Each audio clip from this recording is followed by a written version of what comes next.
What? Does this seem weird to you? Oh, is me smoking out of my ear weird for you? Doesn't make sense, does it? It's kind of what happens. It's the same scenario when you are an artist trying to charge for a feature. See, nowadays, it seems like the kind of go-to to charge for a feature because it's so glamorous in popular culture to charge for a feature. You hear about 2 CHAINZ charging $100,000 for a feature, Megan Thee Stallion charging $50,000 for a feature. So it makes sense. You think, you know what?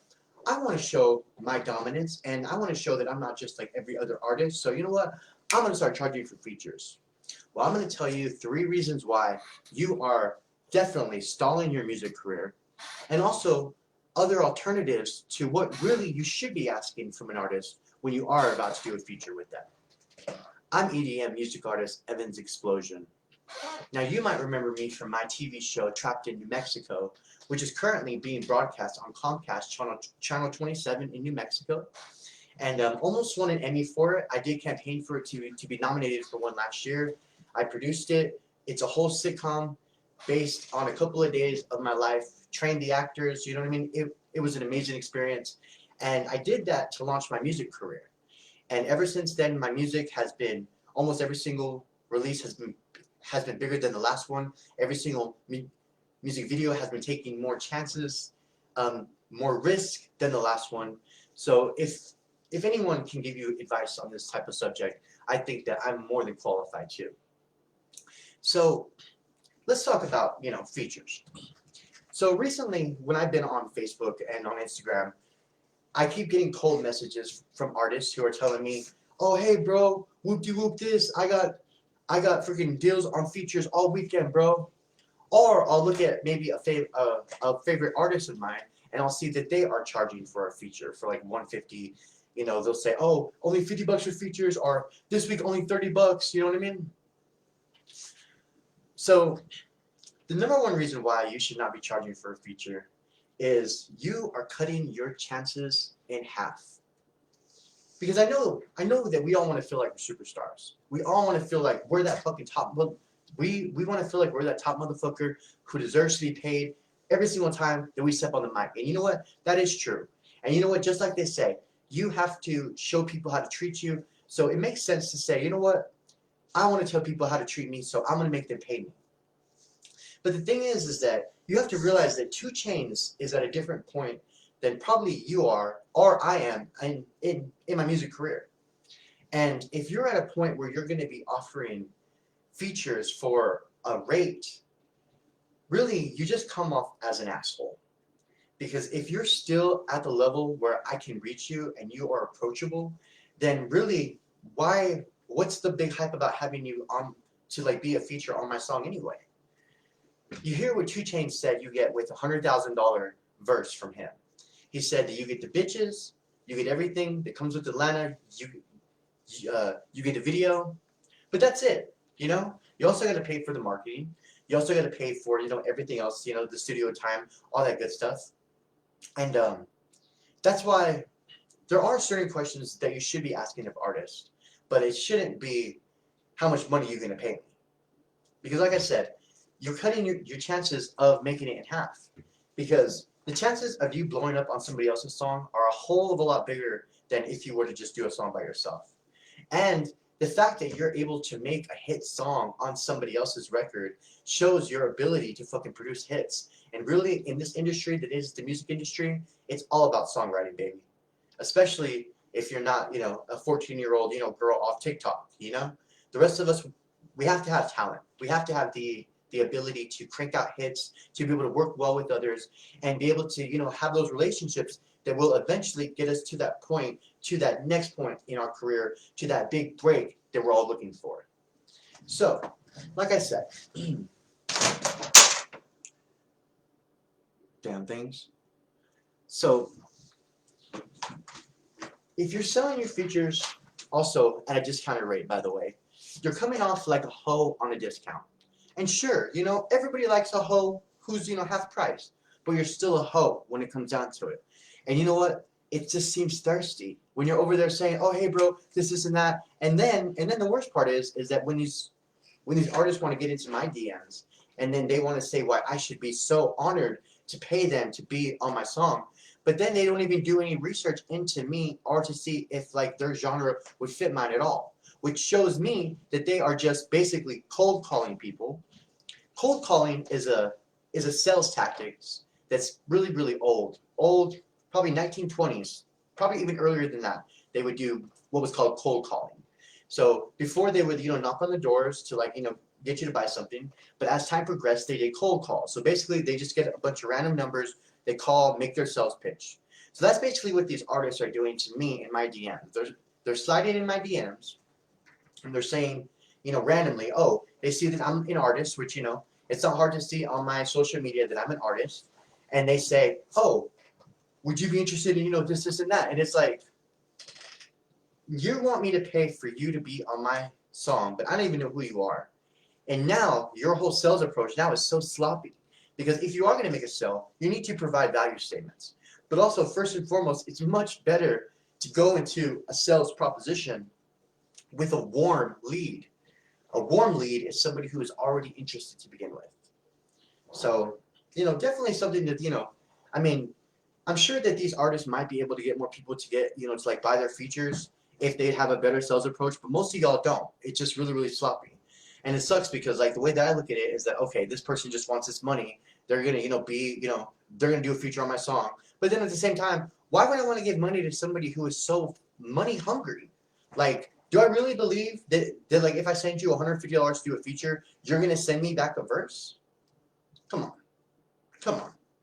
That's probably not going to happen. By the way, anything that you see in this video that was used to make this video, you can actually find in the description of this video. And I actually am an affiliate for Amazon, so anything that you guys get from Amazon, but first by clicking on one of my links, it actually helps me out, so would really appreciate if you guys could do that for me. That's really how you guys can show me that this video brought you guys value, and also by liking my music page, because hey, every single like counts, so please do that. Now, like I was saying, it just makes you look like an asshole. So, now, if you want to demonstrate your value, again, and your ability to make great records, then you've got to collaborate with people. You have to, put on those features. There is the old kind of, it's what they say that you need to be great. And it's a 10,000 hour rule. When you do something for 10,000 hours, you are basically an expert afterwards. How are you going to become an expert if you're turning down options or opportunities to be in the studio? Like, your ass needs to be in the fucking studio. Like, I should be in the studio right now, but I was like, you know what? I need to make this video because I want to give this knowledge to y'all, because I know that a lot of these people out here, they are selling us. I was going to say that they're taking advantage of our dreams basically. And it's even kind of the same with features, and people, they want to say, oh, well, just trust my hype and this and that. Lots of these people are buying their views too. So you paying somebody $150, $200, $300 to be on your song when they have bought their freaking views?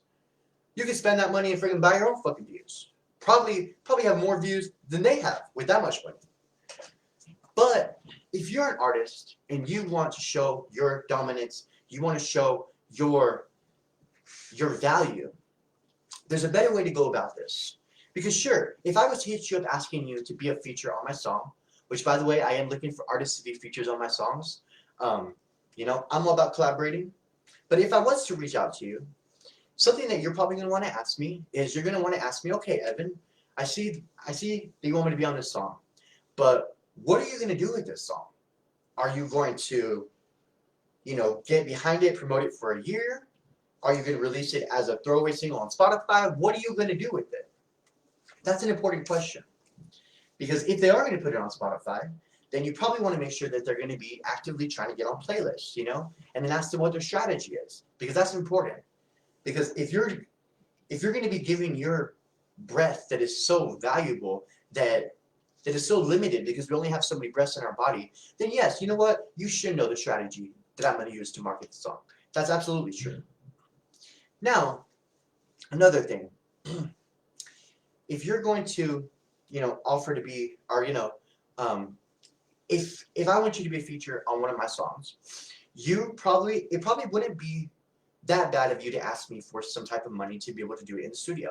We all know studio time costs money, and maybe you might have one in your house, but I don't know about you, but I'm learning that being an engineer is fucking hard work, and it's a lot of fucking money, by the way. I mean, it's freaking the time that it takes to learn everything basically is fucking money spent.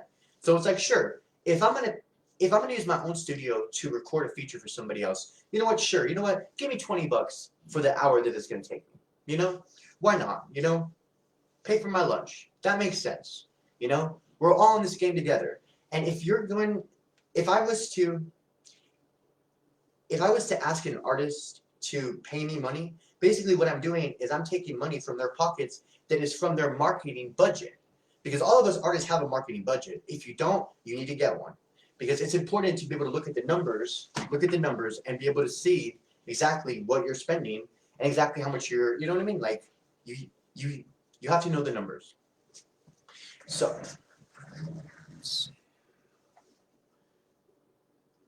yeah, you need to know about the marketing budget. You need to know about the video. Ask them, what about the video? Are there going to be public performances of this song? What's going to be entailed with this song? Those questions are legitimate. And by you asking an artist who wants you to be a feature, then you are definitely making sure that like, for one, this feature is not going to be wasted. Because the whole point of a feature is to maximize the exposure, because basically you're going to be getting all their fans and all their fans, and then they're going to be getting all your fans, because you guys are exposing your guys' fan bases to each other, And you artists out there that have this mindset that, oh, well, I only have so many fans, and my fans, I don't want them to like somebody else, this and that. Do you really think that music works like that? Do you not like the Beatles because you like Elvis? Okay, that's a bad example. I know y'all are probably really, really, really young. But you guys don't, it's not like you're not going to buy the new BTS album just because you, there's plenty of room for all of us to be able to get fed. You know what I mean? And there's plenty of people out there. And when we have this scarcity mindset, we're constantly, trying to grab everything because we're so scared that everything is going to be gone, this and that. No, fuck all that. Live in an abundance mindset, Be willing to give, because then when you give, you get. You know what I mean? When you're over there always trying to keep everything to yourself, guess what? You're going to be a lonely motherfucker by yourself, probably, holding everything that you got. And that's not what you are ultimately trying to accomplish being an artist. I know that's what I'm trying to accomplish. I want to live an abundance lifestyle. I want to be able to give back to people that have given to me. You know what I mean? So that's why this whole wanting to charge for features, it's really not a good idea. You may be able to brag about a couple of people who you got to pay the price, but really when it comes down to it, where did those songs go? Probably nowhere, because they spent all their money on you. You know what I mean?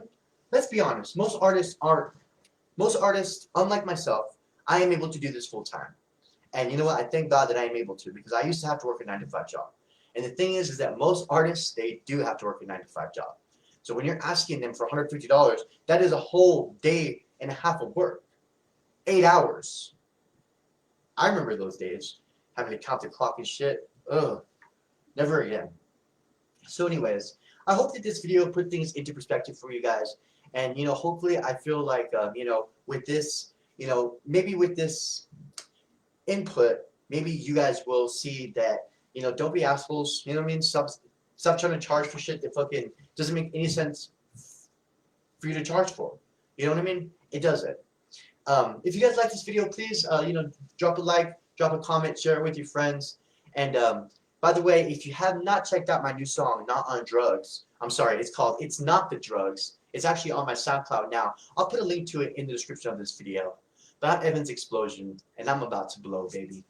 In 3, 2,